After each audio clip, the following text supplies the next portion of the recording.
Hey everyone, Sean Paul Ellis here from Saturday Morning Cartoons. Remember, that's morning with a U. Thank you for listening, and before we start today's show, we have to tell you about a special project that we've been working on, and you can check it out right now for free. Myself, SMC co-host Dave Trumbore, and friends of the show Allison Keene and Alex Kazanis have put together a comic for you called Death Jr. What is Death Jr.? Think of it as part Charles Schulz's Peanuts comic strip, South Park, and a lot of morbid humor. We've had a blast with this, and you can read a new comic strip every weekday in January by going to our Twitter, @DeathJuniorComics, on the web, deathjuniorcomics.com, and you can even check out our current Instagram, which has been taken over with Death Jr. this month, at Saturday Morning Cartoons. We hope you enjoy it and share the hell out of it. Pun intended. Hey everyone, Sean and Dave here from Saturday Morning Cartoons. We cannot start this week's show, absolutely cannot start this week's show, until we thank the following people who went to patreon.com to sponsor this show. Derek Haynes, Alex Kazanis, Jack Connolly, Jonathan Renteria Elye, Bill Dixon, the wonderful Melanie Harker, Dr. Jason Woods, oh, the fantastic Allison Keene, the alright Jamal Newman, the so-so John Helter, Battle Mat Fitness, the wonderful David Trumbore, and the one and only Sean Paul Ellis. Hey, out there, if you guys want to be on this list or just want to know what's coming up next week on the show, check out patreon.com/Saturday Morning Cartoons for more details. And remember, that's morning with a U. Thank you so much for sponsoring us. Thank you so much for listening. And now, on with the show.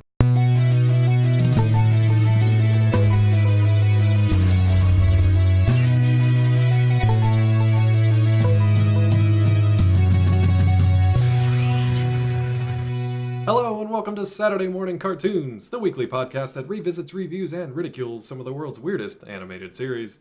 Coming to you from the depths of March Madness, I'll be your co-host, Dave Trumbore. Joining me for the first time ever, live and in person, it's Sean Paul Ellis. How's it going, bud? David, I'm doing well, buddy. How about yourself? This is great. We're literally feet, if not foot, apart. Instead of, 1,500 miles? How long is it?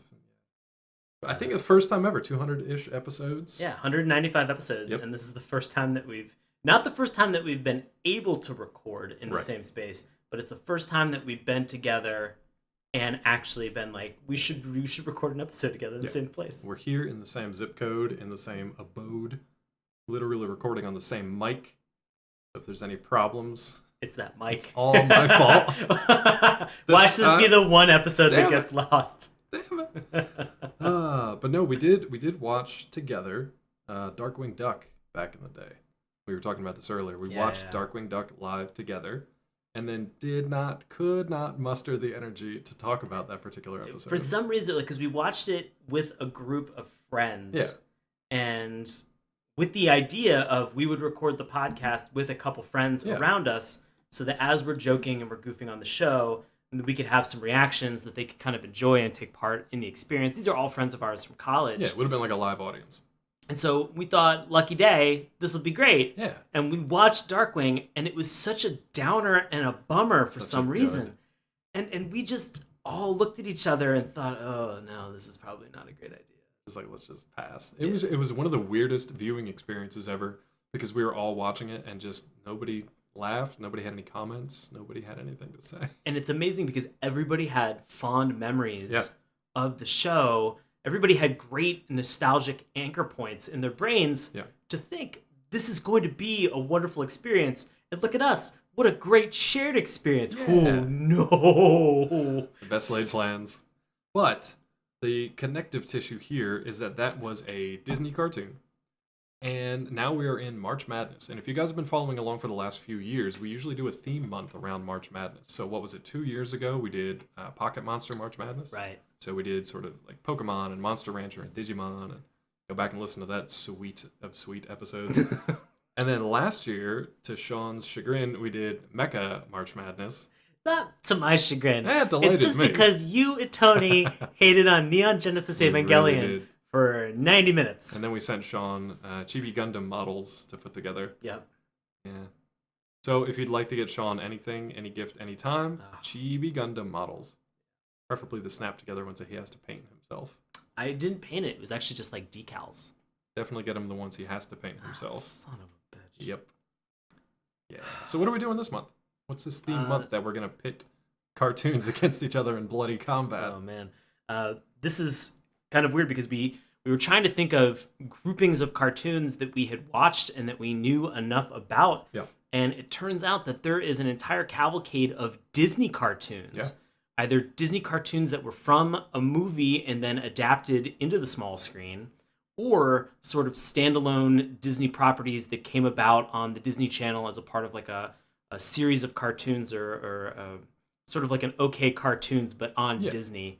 And so we had an opportunity to watch Disney cartoons this month, and we are going to pit them against themselves, battle to the death. Absolute death. What's funny is that all of these cartoons we actually haven't covered yet, and you're going to get some very familiar names, I think, from some of these.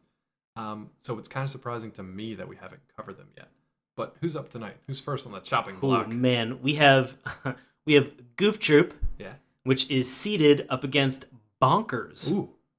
Goof Troop and Bonkers. Yeah, so if we starting at the bottom of the pack here? This is yes. the top or the bottom? Okay. This is the bottom of the pack right now. Yeah, I think these both had, an average of like 6.9 rating on IMDb. 6.9 or like 7.0, so they were like right around that. Close. Yeah.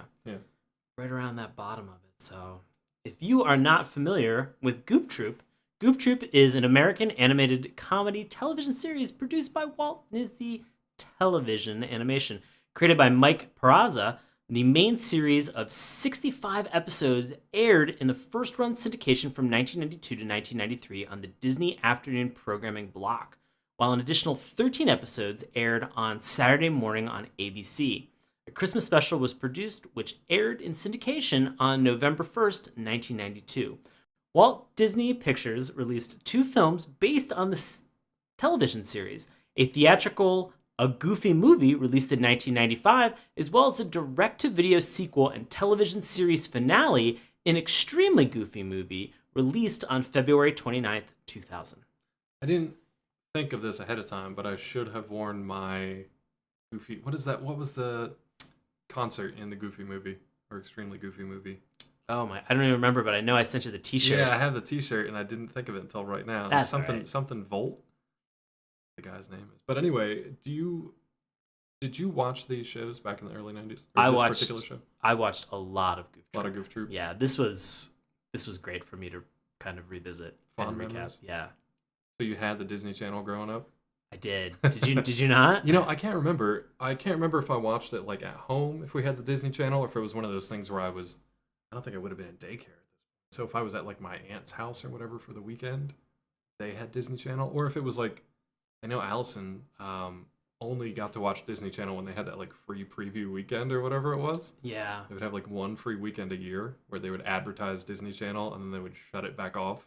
Sort of like turning water on at the tap for thirsty people and then just turning back off unless you paid for it. Or kind of like just if Mickey came over and he kind of began to like pull up his shorts. His little stocking. His little mouse shorts and stockings a little bit. And he's like, but only one leg. Oh, interested, Dave? And you're like, no. I like that ankle.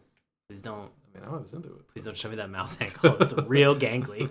Real narrow mouse ankle. Where's your bones, man? But if you guys don't know what Goof Troop is about, I'm about to lay it on you. So the series focuses on the relationship between single father Goofy and his son Max, as well as their neighbors Pete and his family. Goof Troop bears similarities to several early 1950s Goofy cartoon shorts which depicted Goofy as a father to a mischievous red-haired son. I actually like that note. I had forgotten all about that until I read that he actually had a kid back then. Suffice it to say, every redhead in their youth is mischievous. Yeah, has to be. Sean just rolled his eyes. Biggest eye roll. Goofy, a single father, moves back to his hometown of Spoonerville with his son Max. As it happens, Goofy and Max end up moving in next door, spoiler alert, to Goofy's high school friend Pete, a used car salesman and owner of Honest Pete's Used Cars. Pete's wife Peg, a real estate agent, and their 2 children, son PJ, or Pete Jr., and younger daughter Pistol. Max and PJ become best friends and do practically everything together. A large portion of humor comes from the relatively normal Max's personality, sharply contrasting with his idiot father. I threw the word idiot in there. Everybody loves Goofy, of course. but he's called Goofy for a reason, which we definitely get to see in this first episode. That synopsis kind of breaks down the first episode that we watched tonight a little bit, but we'll get more into kind of the minutia and stuff of the plot a little bit later. Right. You want to get to Bonkers? Yeah, absolutely. So if you are not familiar with Bonkers, Oh boy. oof, Bonkers is an American animated television series and a spin-off of the earlier series Raw Tunage. It aired from September 1993 to February 1994 in first-run syndication. Reruns of the show continued in syndication until 1995. I was looking up the kind of the backstory of this one, how it came to be. Bonkers, if you're not familiar with what the character looks like, we'll talk about it more in the character lineup. But there was another character out there in the world called Marsupilami, or Marsupilami, and I think, I don't know if it was Eisner at the time, got the rights to that through Disney, got the rights to that comic or cartoon character, and then somehow like amalgamated together and sort of like became a Bonkers knockoff kind of. I don't know 100% how it all comes together, but knowing that they got the rights to Marsupilami around the same time that Bonkers kind of came to be makes a lot of sense. I think I could be 100% wrong. So internet, double check me on that one. Did you watch Bonkers? I had watched some of it, and I knew that it existed as well, but I couldn't. If it was something that before we sat down to watch it this month, if you had asked me, I would have really struggled with the name. Yeah, I probably would have got the name and recognized the character, but beyond that, I couldn't have named anybody else in it. I couldn't have told you what the premise of this thing was at all.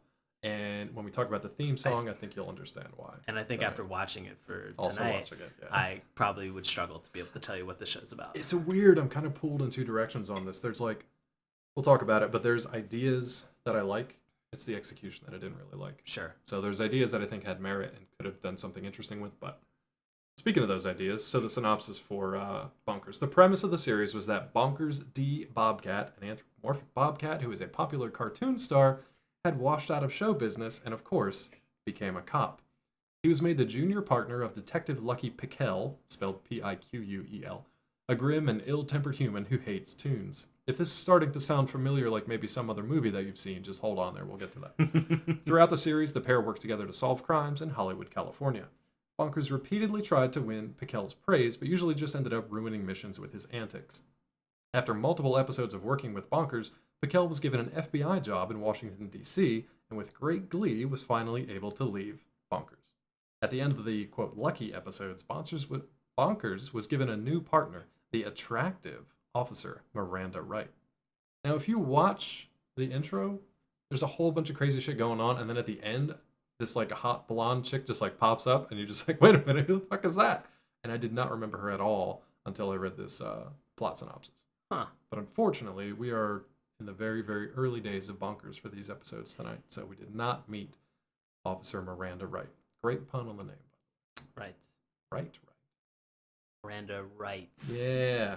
Which is just her writing like a very long-winded letter, It being was like, her. please get me off Bonkers. Yeah, please give me a book deal. Yeah. So in the past, Yeah. we should level set Sure. for everybody about what we're actually doing for these comparisons. Right. And feel free, if you're listening, to play along at home. Yeah. Your numbers may come out very similar to ours. They may be wildly and drastically different. Yeah, share Guess them what? with us too. We would love to know what they are. And you are entitled to your own opinion. YouTube, looking at you. Yeah, you too. Thumbs down. So for everybody who is playing along at home, what we have done is for all of these shows, we have watched the first episode of the series. Right. Why? Because these are the rough ones. And, coming in from a pilot episode can always be challenging, but it can also be very rewarding and give you an idea of exactly who these characters are and give you a little bit more exposure to some of their origin story and background. Yeah, it kind of levels the playing field because each of these cartoons presumably has to come kind of out of the blue and has to introduce themselves to audience members without any prior knowledge of more or less any of the characters or what the premise is. So it's the easiest way for us to level the playing field across the board. Right. So, in addition, we are scoring these against 5 different points. These 5 points are theme song, animation style, characters, plot, and finally, our potpourri is how Disney. So if you have a Trivial Pursuit pie at home and you want to fill them up, feel free to do so. We're not doing that, but if you want to be weird about it, that's totally fine. And we're doing these all on a 1 to 10 scale. Yeah, correct. 1 being that we absolutely hated it, and we will probably be dipping it at the end of the show. Right. And 10 is that we absolutely loved it. This is a must watch. Yeah, so a scale from 5 to 50. Woof. If anything gets a 5, man, that's a solid tip. Yikes. So yeah, we're going to start off with Goof Troop tonight, and as we always do for our discussions, we're going to start with a discussion of the theme song. Now, since we're under the theme song category, we're going to talk Goof Troop for a second, and then kind of compare that directly to Bonkers' theme song as well. So stick with us. If you want to pause it, come back to it later after you've watched both of the first episodes as a refresher, feel free to do that, but we're going to jump into the theme song here. What's the first thing that comes to mind when you watch the Goof Troop theme song? It's very active. Yeah. There is a lot going on, and I don't know. Maybe it's because I haven't watched, a lot of old Disney goofy cartoons in a while. I think maybe the one that we watched 2 Octobers ago was probably one of the last ones that I've actually had a chance to sit down and watch. But this just really paints everything that's about to happen in this show in such a fast-paced, kinetic energy that at moments I was like, please slow down. Yeah, just let me catch up. Because it is a combination of some dedicated animation. Yeah. It's a combination of some animation from the show. And so this hits that kind of crazy hybrid sweet spot where things are going all over the place and none of it really 100% makes sense. Right. You're not given a roll call of really these characters. You just sort of see a bunch of separate interactions that are all spliced together. Yeah. They're like, please make this work. And the glue that really makes this work is the music and the singing that happens in the background. And so I think I can't say it any better than the first line of this. What do we got? Because you're kind of coming to understand, and you don't really understand if it's your first time watching Goof Troop, what the dynamic between this father-son relationship is. Right. And it just or if starts... it's been 25 years since you watched it. Yeah. Either way. Same. Yeah. So it starts out with just the phrase, like father, like son, you're always number one. That's a great start. And it was very positive. It was I immediately identified with it. It was fun to kind of hear that because a lot of these interactions are between Goofy and Max. Yeah. And so to kind of see them get into these antics, and as much as Max is trying to resist his goof nature and what's going on, he is so susceptible and he's falling into it. Yeah. And in a sense, it is sort of like his weird puberty moment to go through some of this stuff that you're going to eventually see in the show. Yeah. So I loved it. Just the song, just everything that was going on. I think I would have liked to have seen them incorporate a roll call or something, maybe some dedicated animation to this. But it just also feels like towards the very end of this theme song, it's the same thing just sung, and then they move up an octave. Yeah. I love it though. I love a key change in a theme song. In a 30-second theme song, which is super fun to hear and see all of it. But I just feel like they weren't done mining some of the cool stuff that was there. Sure. And they could have gone one step further and made this a perfect theme song. But in my mind, I loved reconnecting with this show this month simply for the theme song. Yeah. That made it all worthwhile and very easily accessible for me. Absolutely. I think you said it very well. This thing has a great beat and a great style to it too. It's just it's just fun. I mean, it's just pure fun from the get-go. And whether that's visual or the music that actually goes with it, it's also a fun sing-along theme. It helps to be a fun sing-along theme because then it stays in your head for 25 years and you can mostly pull up the lyrics, years and years and years later. And then to your point, but to go one step beyond it, it does set up a father-son dynamic, but then it also folds in the somewhat bigger community of people who are around them too when it comes to Pete and his family. And then it becomes the whole kind of troop together. And it's kind of like this community of the people who live in Spoonerville, even if it's just the two neighbors for the most part. But it does kind of invite everybody to join the fun, both in terms of visuals and in the lyrics themselves. Or they invite you watching at home, and they invite everybody kind of next door, come along and join the fun. And then they actually end it with some jazz scat. And I thought that was super cool. I mean, the only detriment I think from this was that it was pretty much a clip show. It was just a clip show. I didn't really need a roll call for this one because Goofy and you know Pete for the Right. most part. All the other characters are new, so it's like, okay, I've got enough of the ground. I can figure stuff out from here. So to me, it wasn't perfect, but it was close. Okay. What'd you end up scoring it? I scored it a 9. I gave it a 9 too. Oh, nice. So that's good. Right out the gate, on the same page. We're doing it. Well, we'll see how long that lasts. Uh-oh. Can I lead off the Bonkers theme song Get discussion? into it, buddy. Here's the thing. It's always good when you have to say you. For everybody listening, Dave paused, looked right at me, posed up on his chair, and was like, "Here's the thing." Here's the thing. Go ahead. So the reason I never really got into Bonkers as a kid or 10 or 12-year-old or whatever, and the reason I don't really remember much about it is because this is one of the rare cartoons that every time this theme song came on, changed the channel. There was something about the first couple notes, the first couple like chords. The sound of it was just like nails on a chalkboard to me. I could not stand the sound, the voice, the tune, the lyrics, anything. Like I could not move quickly enough to change the channel. And this is back in the day when you literally probably had to go to the TV to change the channel. It was rough. And honestly, revisiting it 20 some years later, I don't think anything's really changed for me. It's something about the whiny voice that's kind of singing the song. The fact that they just say bonkers over and over again. The only thing they really got right, because it's another kind of clip show animation style, the only thing they really got right was that the wacky kind of zany tone of the theme song set up what you would expect from the show itself. What about you? I agree. There was. This is sort of when I had mentioned, like, I felt like there was a lot that they could have mined from the Goof Troop. This almost did the opposite. It overmined what was there, the potential idea. And the idea that was there. And you're right. It's the pitch and the almost like the really shrill vocalist. It's just nasally and just it's terrible. And I know that I'm nasally, but I don't want to hear myself. You're also not being hired to sing a kid's cartoon theme song. Yeah, it's no offense. I also didn't tell Sean. I didn't like pad his ego and be like, no, you're totally fine. Your voice sounds great. I was like, yeah, exactly. I agree with you 100%. And this is why. It's a lot easier to make fun of each other when you're 1,500 miles apart. I love that this has a moment where, right out the gate, I think in the the second verse of this, and there are multiple verses of this, like there's a lot.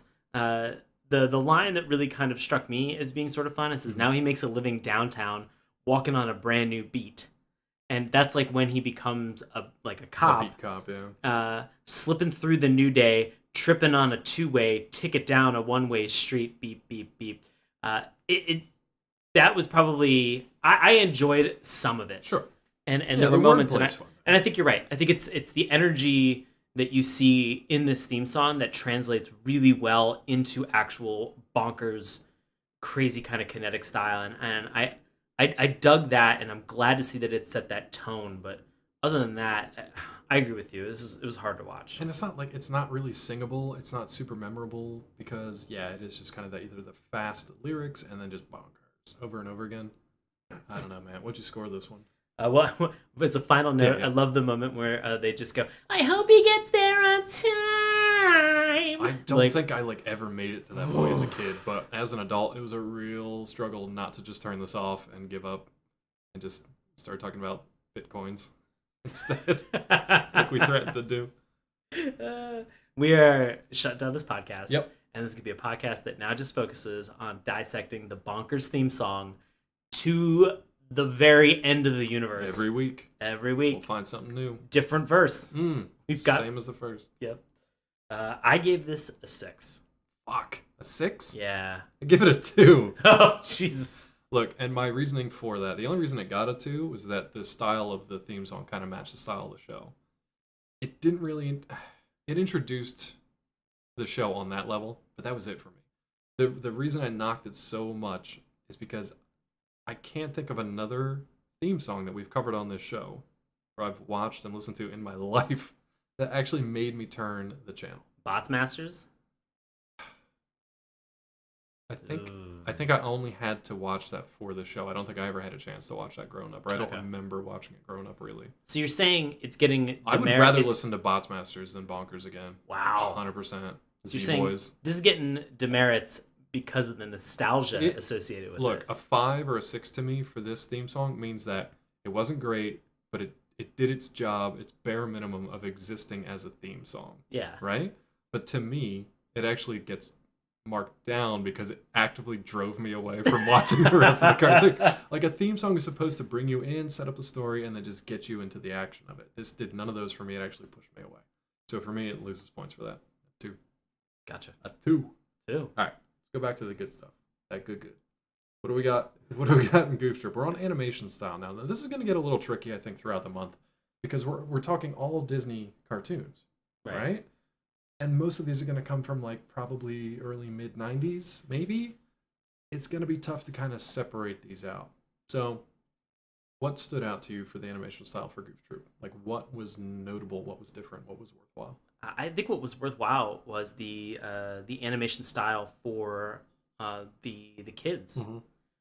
The Pete's children, Pete's wife and Pete's children, Yep. as well as also Max, and their cat Waffles. Yeah. I thought that they did a really good job giving each one of them a unique look, and we'll talk about this in character that translated to them having each a unique personality. Yeah. And I think that the design sort of reflected, what it was to look and dress like a kid back in the 90s, like jams. Like, I feel like Max was always wearing jams. Yeah, he was. If you're not familiar with what jams are, I don't know how to tell you, but Was it with a Z? yeah, Of course it was. Google them. Pop quiz. Ah, Always is a Z. But they were cool. They were cool pants that you could wear back in the day as a kid. Made you awesome. They did not. No, they did not. There were a lot of things sold to us that made us think that we were awesome. Jinkos and snap bracelets and jams and lots of stuff. Yeah. But I enjoyed this, and I felt that it kept in sort of that quality of animation that I came to know and appreciate during that time, and during that era of when I was watching a lot of these on television. Some of the contemporaries that we have talked about, Tailspin. Yeah. I felt that this was of the same quality of Tailspin, and I was really happy with that. Yeah, I agree. I mean, it has kind of that Disney quality. It's essentially, for me, like, it kept the design and the basics of the classic Goofy, but then brought it into the modern era, right? Yeah. So they have the basic design of Goofy. They're not completely overhauling him, but they do get to do that with the kids.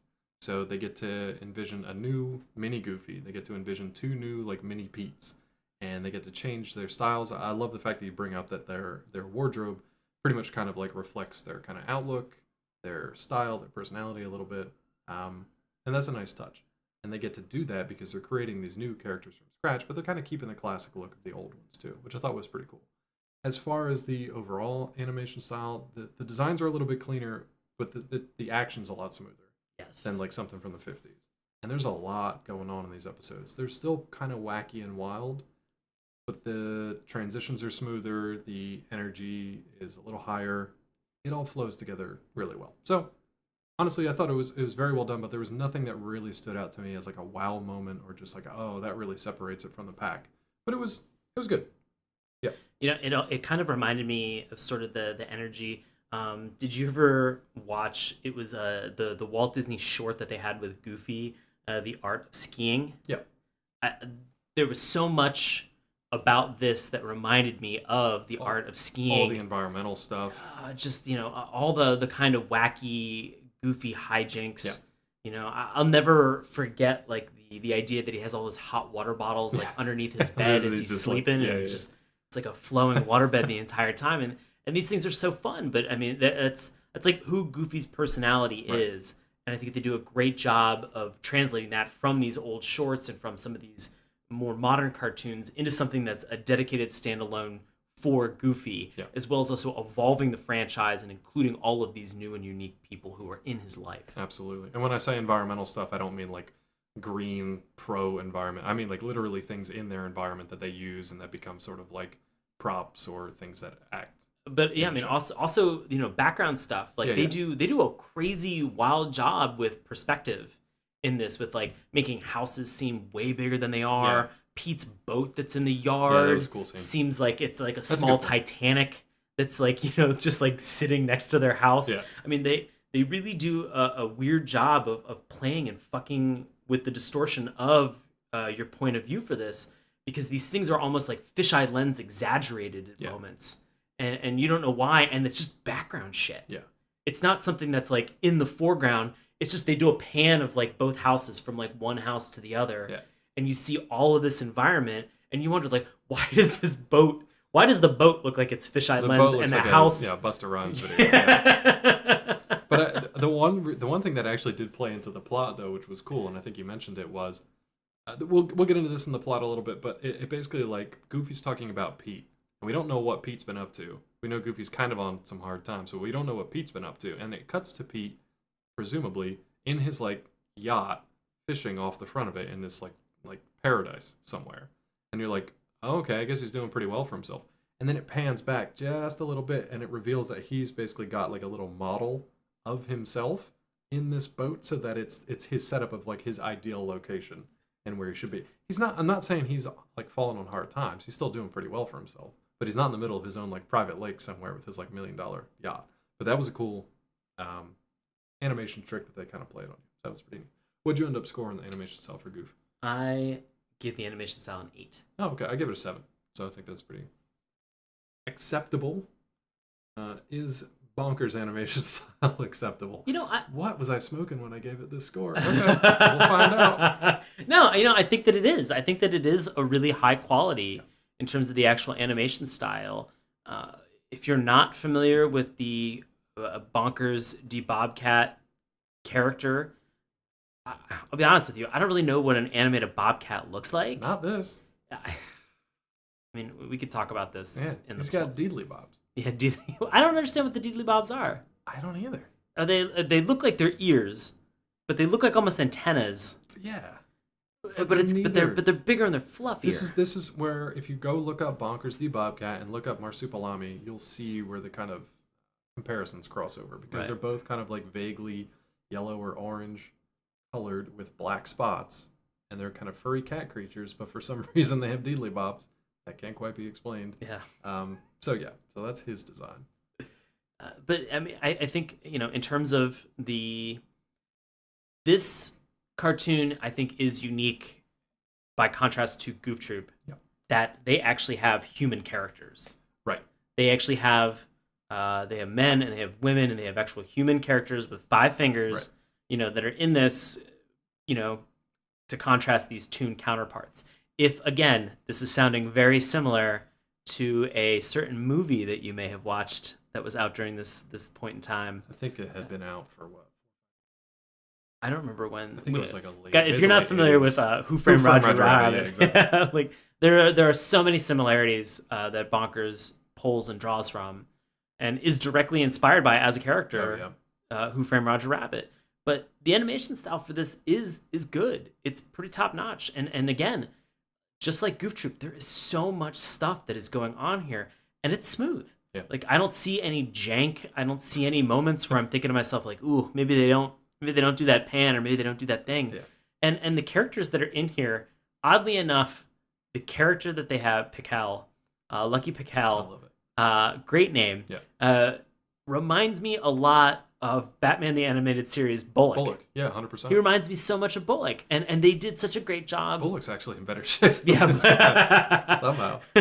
They do a really good job of being able to animate these human characters and give them a life of their own and integrate them into this toon life as well. Yeah. And you see them sort of have that mutualism. That's fun. I like that. They did a great job with being able to incorporate that. Plus, you get a chance to see some of these characters that you've never seen before.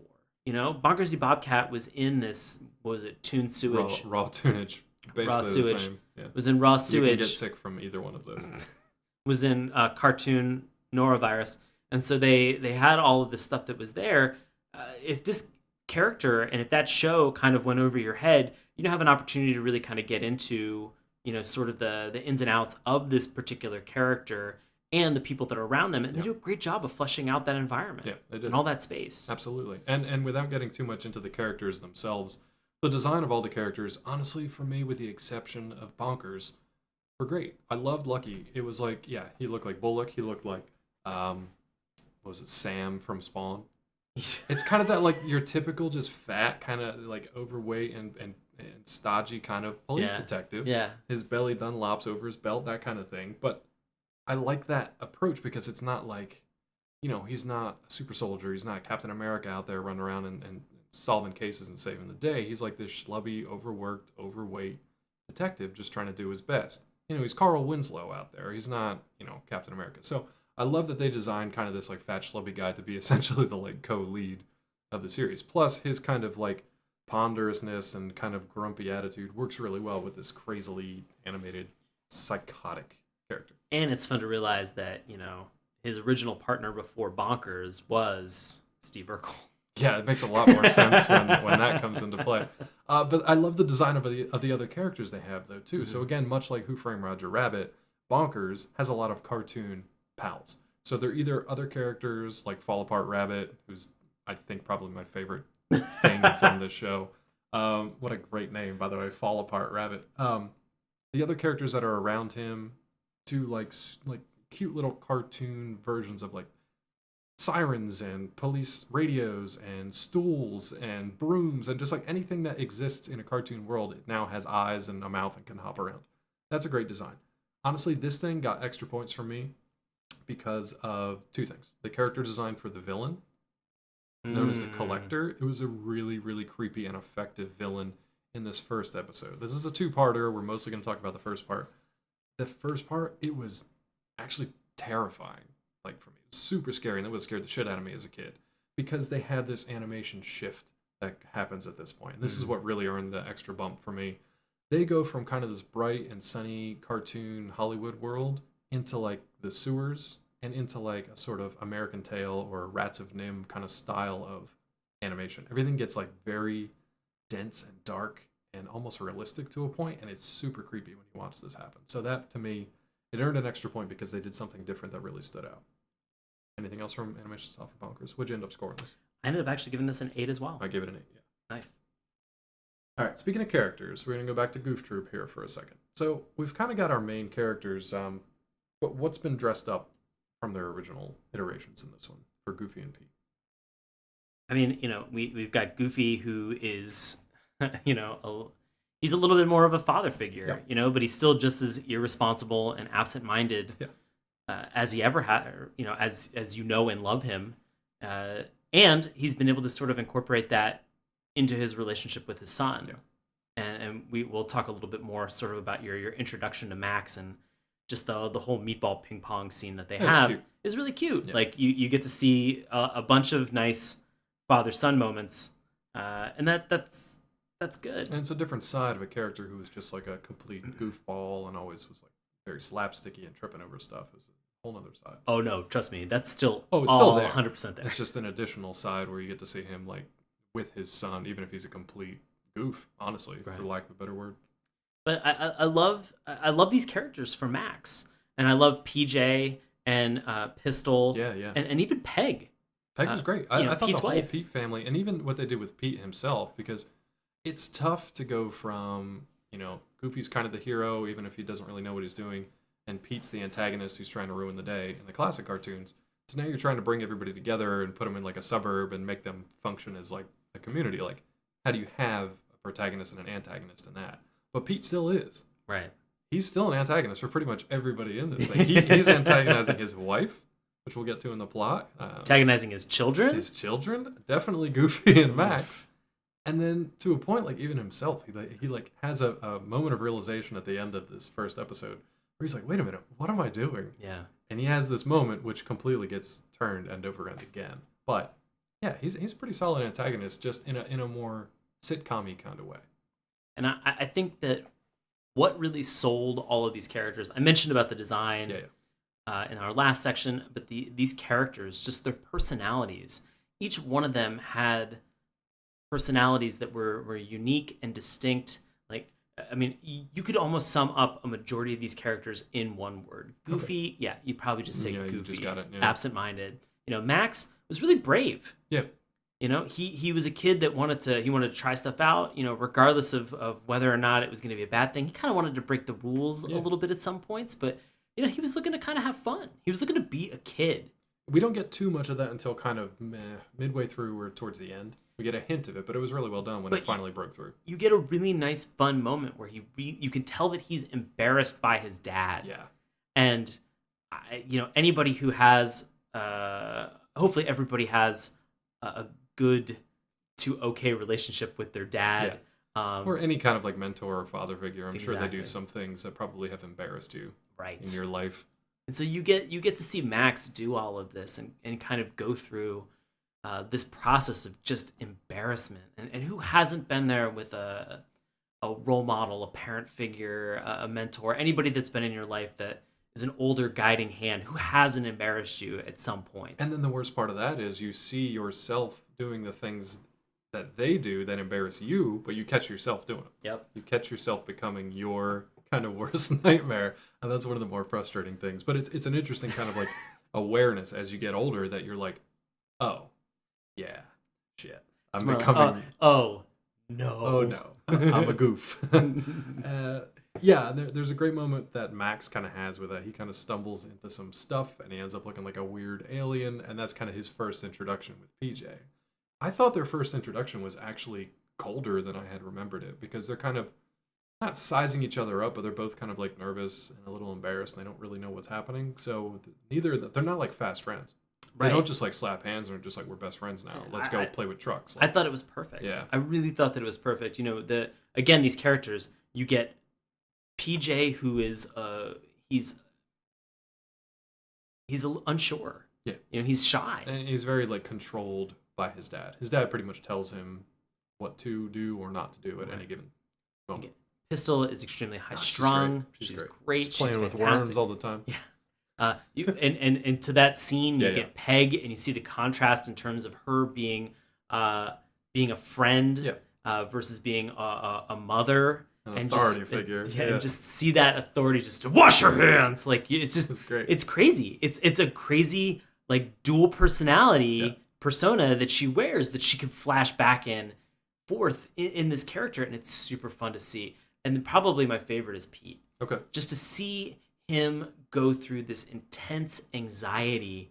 He has so many medical problems. For no reason, though. It's all self-inflicted. Yeah. Like, you know, the entire time, like, he's losing his mind, flipping out, and it's one of those things where, like I'm an okay adult, and like, but I still have moments where I'm just like, oh no, what have I done? Yeah. Like, I'm in a lot of trouble right now. In like a constant state of that, though, in this episode. To the fact that, like, he's just like, uh-oh, my stress levels are going. He loses his mind. Yeah, it's insane to see these things, and they're all of his own making. I mean, he is his own worst enemy through and through. He'll blame everything on Goofy, which is pretty much the entire like premise of this plot or this cartoon. But I love the fact that like PJ and Pistol know their dad so well that if they see any one thing go wrong, they're like, oh, dad's gonna lose it, and they make a bet with each other, like whether he's gonna burst like an appendix or a spleen or whatever it was, and they'll bet with each other like which thing's gonna rupture this time. So he's like super high strung to the point that he just like goes bananas. Yeah, it was pretty cute. Anything else from? That's pretty much the only people we get to meet. There's a couple other ancillary characters. Would you score this one? It is a 10. Really? Perfect. Yeah. Goof Troop gets perfect characterization. I loved all of the unique characters in this show. Nice. You just love Waffles. I mean, we didn't even talk about Waffles. Waffles the cat, yeah. Did we see Waffles after? Yes, we did. Okay. Yeah. I was concerned He's that alive. Waffles He's but alive. like ran afoul of the dog, and then we didn't see her till the end. So Waffles. I gave it an 8. Okay. I gave it an 8. I thought there was, in this first episode at least, we got good characterization. It was good. I don't know. There's just something about it that wasn't quite perfect for me, I guess. I've got really strong seeds of who these characters were going to become. Yeah, I did too. I'm now like rethinking my...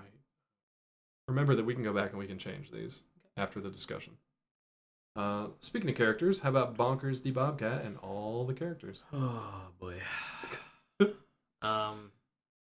It's really hard to watch a show when you're not 100% on board with your titular character. Yep.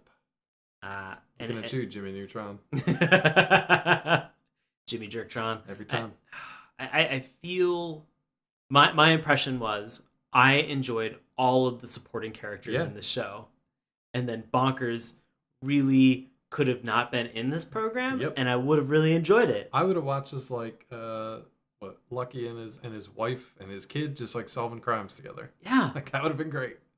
Nope. Gotta have this pain in the ass bobcat. And I think some of it, we'll get to it in the actual plot itself. That was really the offending portion of this show. But the characters characters are fun and they're interesting. It's just Bonkers really dragged this down for me a really lot. did, which is weird. I mean, it's a show, like we said, that kind of like exists in cartoon Hollywood. And cartoon Hollywood exists alongside human Hollywood. So it's interesting that they had this idea that it's sort of a showbiz cartoon, right? So it pokes fun at the behind the scenes of showbiz. It folds in things like cameos, like Donald Duck walking through a park. I was like, okay, that's an interesting addition. It makes it feel like he was just like out for a run or whatever at a local park in the middle of the night.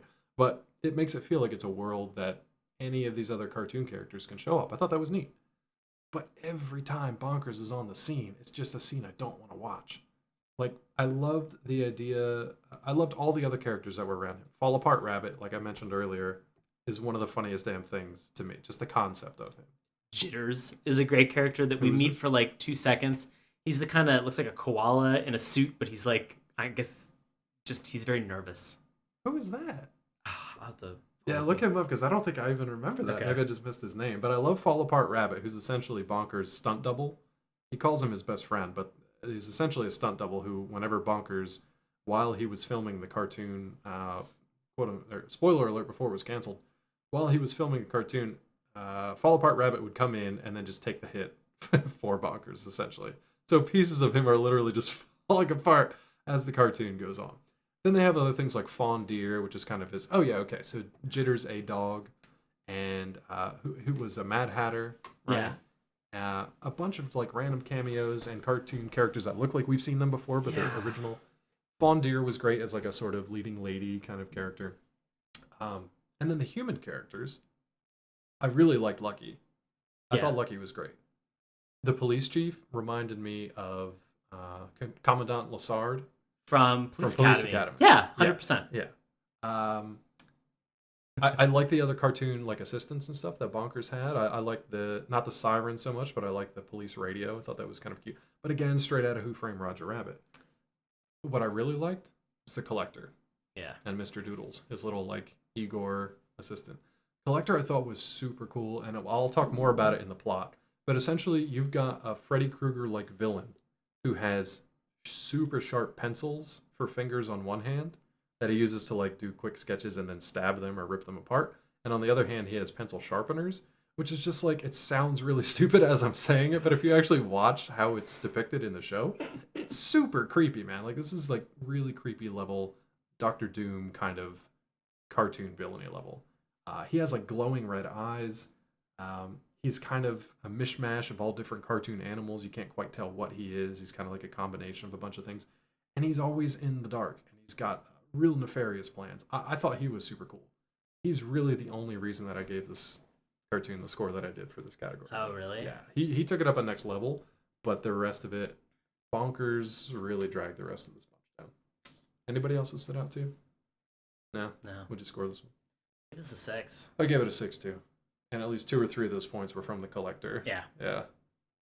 Okay, let's get into the plot here of Goof Troop. Now, we're not going to like pick this apart piece by piece. We're going to give you kind of an overview of what the first episode is like, and then talk about some highlights and then how effective that was overall as a first episode. So give us kind of the high level of what this first episode was supposed to be about. Goofy gets a degree in the mail for something you don't really know what. No, I just heard him say waffles a bunch. I don't know what he was saying. And then decides that he can finally get a job in Spoonerville, his old hometown. Right. Packs up his son, and they move. Turns out that there is available real estate right next to Pete. Yeah. And so they move in to become neighbors. Problem with this is that Pete is eyeing up that neighboring property, which his wife is trying to sell. He's hoping that she doesn't, thus antagonizing his wife's plans. He's hoping that she doesn't, so he can just like knock it all down, steamroll it, and turn it into his like private lake. Which, that's essentially it. Like, that's the premise of it. And as you can probably figure out, Goofy shows up, ends up getting the house, and then that just opens up the world for all kinds of conflict and comedy there on out. But at the same time, this episode just kind of it reunites them, right? So it brings those relationships back together, and it lets you know where Goofy and Pete kind of stand. And then it also introduces Max and PJ and sets their friendship off too. So I'm just laughing at the fact that like with the Pete and Goofy relationship, Pete was always the antagonist in any old cartoon. Yeah. But Goofy just seems to really favor him as like just a pal, a chum, and anything that hits him in terms of negative energy is just water off a duck's back. Yeah. He just doesn't seem to be aware, and I don't know what it is sometimes, but like that social awareness that Goofy doesn't have, just really. I would love that. Just being so positive like that. I would love that. That seems like it would take and require so much energy, which I don't have. It's almost like that's his like default state though, because he's not trying to look for like the bright side of people. Like that's just his natural inclination.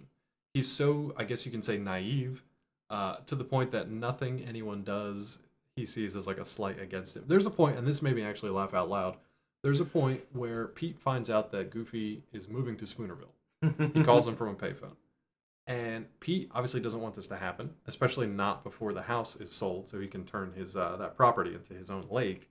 So he gives Goofy ridiculous directions, like drive 600 miles north, go 3 days west, go south till you hit Mexico, and then go back east or whatever. And he's like, "Gosh!" And he's like, "I got it. Be there soon." And then Pete, that's a good Goofy. Well, why have we not been doing this the whole show? I don't know. I think I usually need a beer before I do that. So. But then Pete, and this cracked me up to no end. Pete kind of broke the fourth wall a little bit because he's talking to him on the phone, and then he gives Goofy these directions, and he's so happy that he gave him these shitty directions. And he's like, "Yup, see you soon." And then he hangs up, and he's like, "If you ever find me," and he starts to run out of the house, but then he comes back and looks at the camera and just goes, "Oh, yuck," and then just runs back out. And it fucking killed me because it was like that moment just encapsulated his entire history with Goofy. Yeah. That every time Goofy said "gorsh" or "yuck" or whatever, it always irritated Pete, and like he held on to that for years for this one moment where he got to like give Goofy a zinger for once. I love that moment. I think the additional plot point that they have, I don't even know if it's a B narrative, but it's really just sort of like the meeting of the sons. Oh yeah. And just kind of seeing how quickly they're gonna be friends. And as we mentioned, they weren't, and it was very cold, that initial open, where they were both specifically given fatherly instructions. And Goofy tells Max, he's like, be fast friends with him, Goryuk. And it's not as good as yours. That's okay. And Pete is very like, don't touch him, you're gonna get the goof germs, and the goof germs never come out. You're gonna get the goof germs, and then it's gonna infect you. So PJ's wearing a gas mask when he first meets Max. So it's just it's crazy to see these two, but I mean, they bond over something that is stronger than any parental discipline or guidance, which is the fact that like they're two young boys and they're trying to figure out life. Yeah, they just want to play with toys. They just want to play with toys, And to this point, you see the rebellious aspect of Max, which she's like, well, let's just play with the stuff that you have. And PJ's like, in the entire time, he continues to say, "Oh, well, these are investments, and I'm not supposed to scuff these up, and my dad says I need to make sure that they're in mint condition for the future."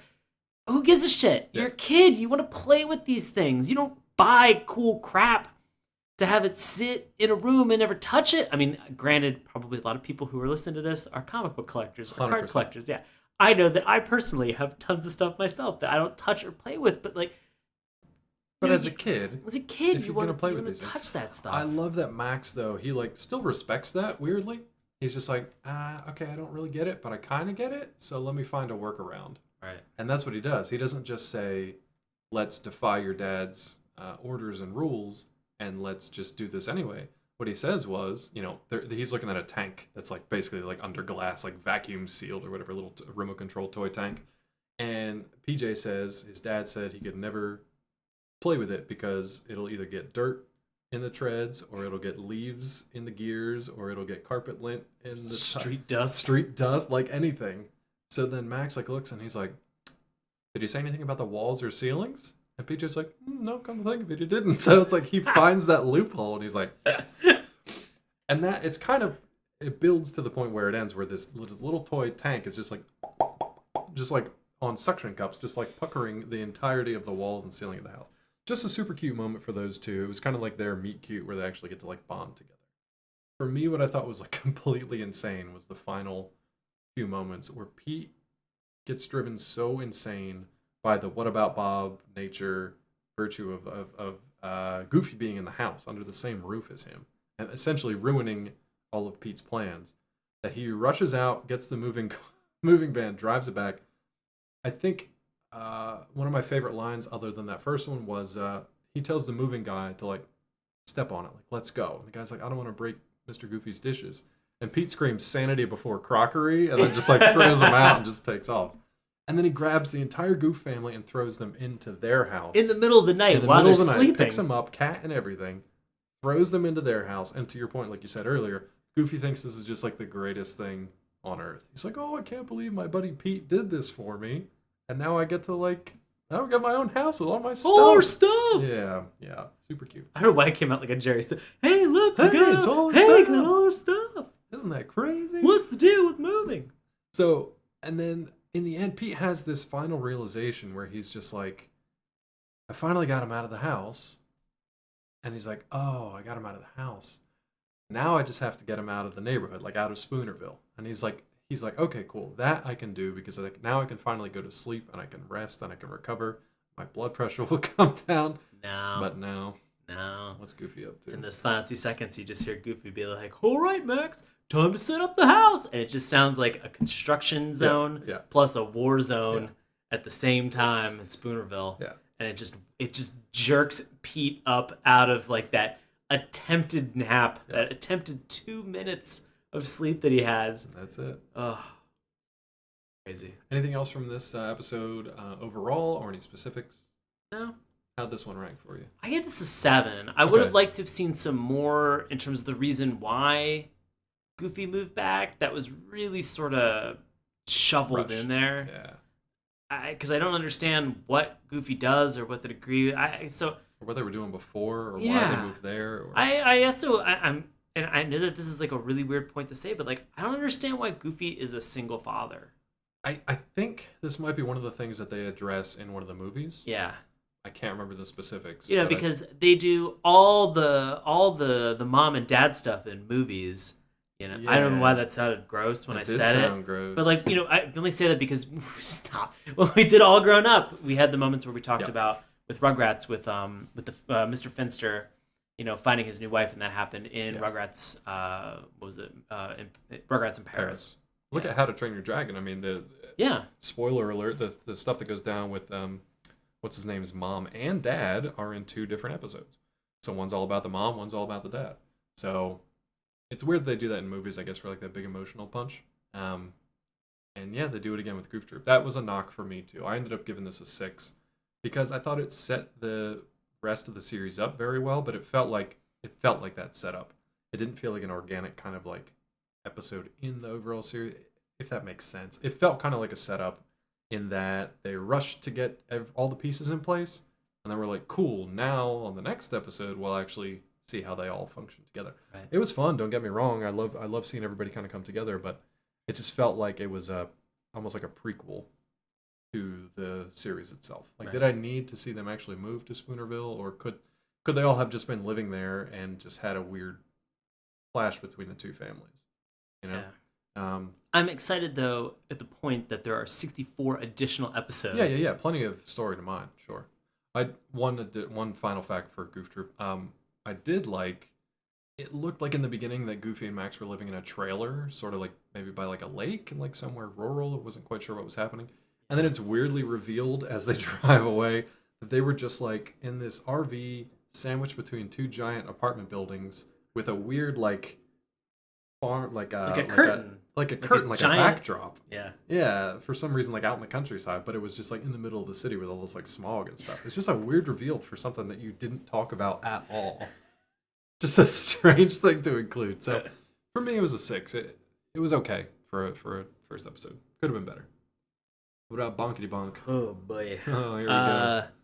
Yeah, I guess if we felt that Goofy Yeah. felt a little forced, inorganic, and rushed, Whew. this was the exact same feeling that I had, but on speed. Okay, sure. Haven't done it. Gonna do it. Want to hear what that's about. I mean, I don't know what it's like either. I'm Oh. just making a broad assumption. I mean, just in terms of like time and Yeah, pacing, yeah. not the actual Well- drug speed. Do not do. God, do why uppers. every time do I try to tell people to do drugs, you No, always have to not- tell them not not to do doing drugs. drugs? It's Uh, mixed messages now, it's- and that's on you. Is it? Yeah. Well, did you watch the Bonkers drug episode? Oh my god, I hope there is one. I hope Aren't they there's all? one. Because he looks like a fucking he looks like a With moldy Deedly Bobs. Cheeto running around. I can't figure out what he is. He's like if Chester Cheetah put on rabbit ears that Yeah. were made out of Cheetos. If Chester Cheetah was like a next level furry, but of like a Oof. different species, I don't know how that works. Weird. It's not good. The premise of this, I think, to Sean's point, the fact that they just like bulldoze through this thing in the beginning, because you essentially have like a super popular celebrity cartoon who his show gets canceled, he's fired, and then he randomly finds his way on like the local police force. That sounds like some sort of plot out of like a bad 80s action movie or something. Which, and I'll say this a number of times for this discussion, it's that kind of idea that when I stop and think about it without looking at the execution of how they did it on the show, I'm like, that's actually kind of a cool idea. Not the idea that it's a cartoon star that goes on the police force, but the idea that it's a satirical take on an 80s movie about a celebrity who becomes a policeman. Once you add kind of that layer to it, a lot of the ideas in the show make a lot more sense. It's just that they never quite hit it with the execution for me. Yeah, I think that there's this show kind of suffers from, when we talk about pacing in a lot of these episodes, there's like a natural ebb and flow, and this never stops going. This is like the crest of the wave the entire time, and it doesn't stop ever. Yeah. And it almost needed some of those moments to sort of humanize the character of Bonkers D. Bobcat, to understand like what the motivation is, or at least, I don't know, have some like fear or have some understanding that possibly he was becoming a cop and that he didn't know these things. Now he executed on that idea for like a half a second and then turned and was just like, well, I'll go over to, Fall Apart Rabbit and he'll quiz me on all these things, and like, now I'm a cop now. I think the only time we got to see a little bit of humanity from this character was when he actually lost his job and was essentially like tossed out of his home, had no money, had no friends. He thought all his friends had abandoned him, but just kind of like kept going on with his life. He was a little despondent, but it didn't really last that long. And then when he becomes a cop by randomly intervening in like this park mugging gone awry, which is very silly, but something that you could see like a Hollywood studio or something doing, a Hollywood police department, if there was such a specific thing for cartoons. Instead of being like, oh, I'm a cop, I can either make a difference or I could get killed tomorrow, he's more just like, oh, I played a cop in a movie once and a cartoon, and I know how to do that. Or I was a detective in a Scotland Yard movie, so I know how to do this. And he keeps making references to them. And you know what else it reminds me of? What's the show with Nathan Fillion where he's the crime Castle? author? Castle. It reminds me of that. Right? I mean, think about it. It's the same kind of thing as that. A little bit. Yeah. Yeah. Wow, see? Well, crime, I guess. Yeah, I mean, I get it. I'm tracking. So, it's a combination of, like, Who Framed Roger Rabbit with Castle with just really bad execution on most levels. Again, the only thing that stood out to me was the Collector. Yeah. I thought that villain was super cool. The reveal was not great. What'd you think of the reveal? We can talk about that. This was technically a 2-part episode. Bonkers joins the police force. He gets teamed up with Lucky, who hates his guts, but they have to track down missing cartoon characters in the area. And it leads them into some dark places. And eventually it's a reveal for this villain known as the Collector, who's been, I don't want to spoil too much, but he's been kidnapping cartoons for some nefarious purposes. Right. We are going to spoil what the Collector's about right now, so if you want to turn this off and skip ahead about 30 seconds, feel free to do so. What do you think about the reveal of the Collector? That he was not a cartoon, that he was a human? He was a human the whole time. Yeah. But he was like this nerdy, cartoon-obsessed human. was kind of a weak reveal. I think it wasn't helped by the fact that they kind of weakened him as they got to his reveal with all the like full, full views of him in his weird costume and like the goofy nature of it. The first part of the two-part episode was a little more serious when it came to his take. I thought he was going to be like a season-long villain, and it would have been a great awesome villain to continue to have to keep as a part of this story. Yeah. To kind of act like because you have the Collector as being cool, methodical, plans. He is a villain. Yeah. To contrast Bonkers, who does not plan, doesn't seem to care, has very little regard about anybody else around him or situational awareness. Yeah. And is just flailing about from job to job and slipping on banana peels whenever he can. It's almost it's hard to watch the Bonkers character and have that moment where you're just like, oh, this could be like I could see this being like a fun cartoon character to like, I mean, especially in the context of the show, like have in real life and be friends with. I'd be like, oh no, this guy would break everything in the house. Yeah, he's like and a little Tasmanian devil. Yeah. I'd be blamed for it. I'm gonna get in a lot of trouble. Which, like with Roger Rabbit, you could make that argument to a point. Sure, but Roger Rabbit was like way more redeemable, I think, by the end of his arc than, I don't know, maybe Bonkers is by the end of his run. What did you think about the sort of, to me it felt a little forced, the relationship between Lucky and, I almost said Roger, Lucky and Bonkers at the end of this two-part episode? Because they have this like weird thing where they like meet up with the family and Lucky kind of like invites him in and... it felt forced and it felt rushed. It definitely didn't feel like it was something that needed to happen. At any point, I feel like Piquel could have just been like, no, this is a bad idea. You're not a cop. Stop it. Yeah. And then to have that moment where suddenly, the captain like rewards Lucky, with making him a detective, and he's, now he's the detective, in charge of like tunes and stuff like, and it's just, none of these things seem to add up, and it seemed like what this was a confluence of everybody doing their jobs really poorly. And not in the show or behind the scenes? I mean, no, in the show. Okay. I don't think that anybody behind the scenes was doing a bad job. It felt like for these characters, like it was something very forced, rushed. They were like, yeah, let's just like make him a cop, and let's like put him in danger. They're like, it'll be great for PR. Yeah, and let's like make him do stuff. And I don't know. If he was just a sidekick, similar to what you mentioned about Castle, which I think is a perfect analogy, I would have bought it. Where there are those moments where like kind of engages a little bit more than what he currently is as a writer or what he was as a writer, and he's trying to like lend a hand, and he's emotionally invested in everything. Or he kind of helps piece together a vital point because of his like expertise. Right. But I don't feel like Bonkers had any. He had some expertise in this, about his specific friends, and sort of like, what their vacationing habits would have been. Right. But I never really feel like banana thing. I never really felt like Bonkers was really emotionally invested.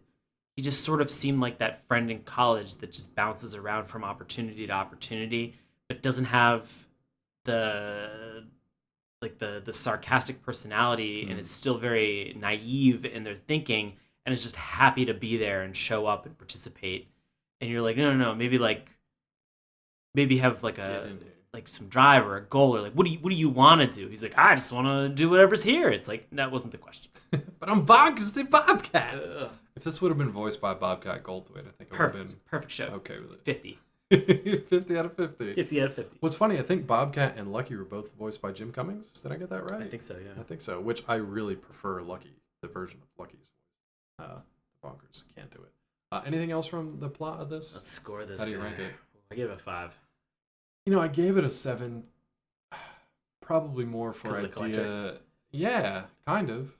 And again, it was based more on like the first episode than the second, the concluding part of the two-part. I really like the stuff they did with like the behind the scenes at the studio, but again, it all felt like, I think I based it on the idea that someone had planned to make a Roger Rabbit animated series, and this is like the watered down version of it. And I can see kind of between the cracks and see what they were trying to do, and then just where they lacked on the execution. I think I'll stick with a 7 for that, Because there was some funny stuff in here. It's just, again, Bonkers drags everything down. Yeah. Which is weird when it's your title character. I don't know. It's hard. All right. Final category. Yeah, I don't really know how we're going to talk about this, This is more subjective. This is just how you feel in terms of the Disney universe, how this fell in line, what you saw, this is more of a gut reaction than it is just a score. That's good, because I didn't think about it very much. How Disney was Goof Troop for you? It was a 10. I gave it an 8. It was very, very Disney for me. A lot of like fun, kind, teachable moments. Good relationships that I saw between these characters. Honest moments. I felt good watching it. I felt like this is something wholesome that in the future when I have children, like I could sit down and I could share with them, and I would be really happy to do that. Sure. Yeah, I think I only knocked it because it wasn't quite as. I would say it probably wasn't in my like top Disney cartoons, maybe in memory, or that I watched as a kid. That's the only reason I got an 8. Not for any fault of its own, just because it was kind of like, yeah, it's a Disney movie, but it's not one of the first like 5 that I probably would have thought of before watching it for tonight. You know, I would have gone the more movie to TV version first, rather than. What about Bonkers? How Disney is this? I think that this is hard. This, I think, has some redeeming qualities to it. But are they Disney?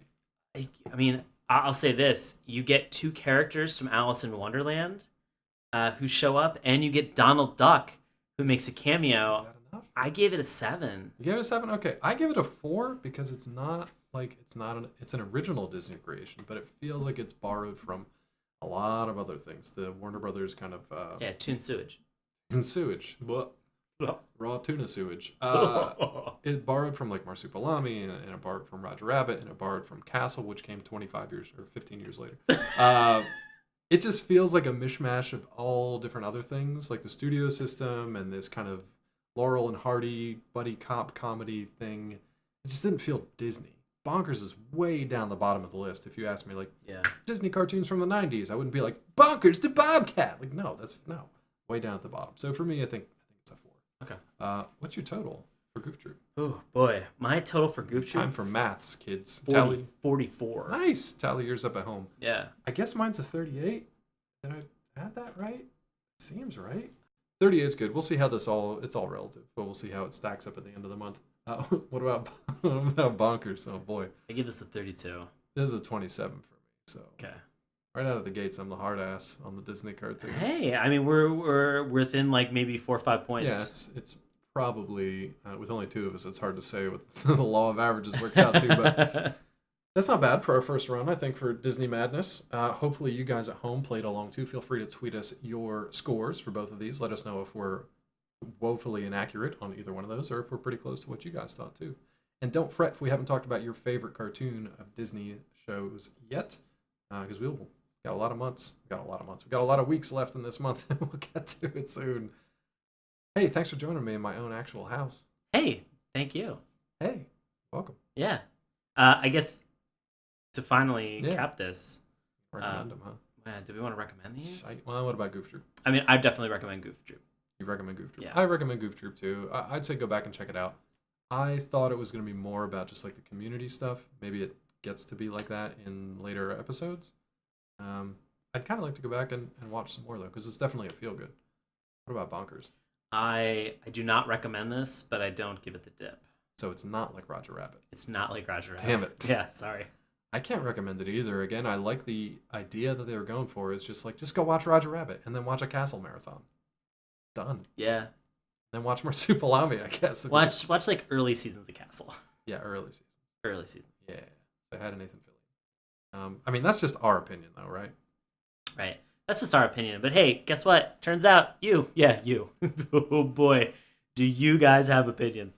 And you love to share these with us quite often. And so to honor your opinion, we're going to turn this over to listener and friend of the show, Bobby Anthem, for this week's Love It or Hate It. Bobby, take it away.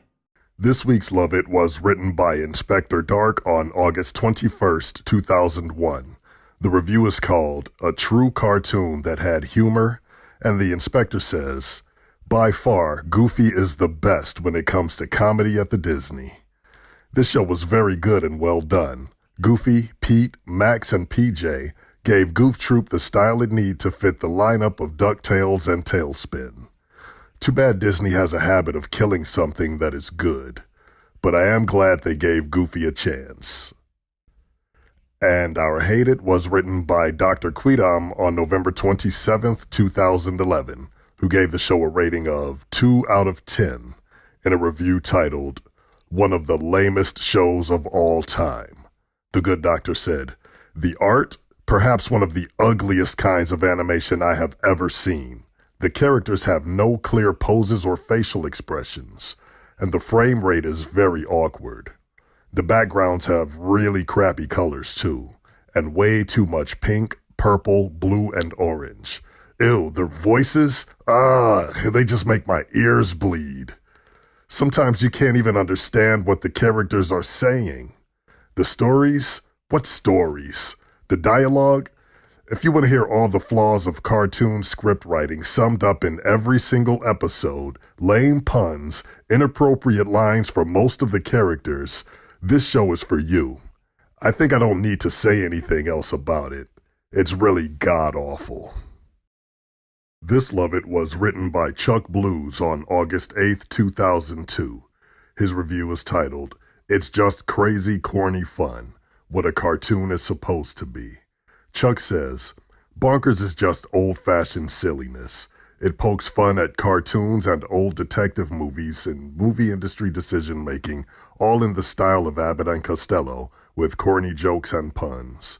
It makes fun of Disney cartoons in particular, and has pulled in cameos by such classics as Ludwig von Drake, Donald Duck, the Mad Hatter, and has one entire episode about kidnapping the greatest toon mouse of all.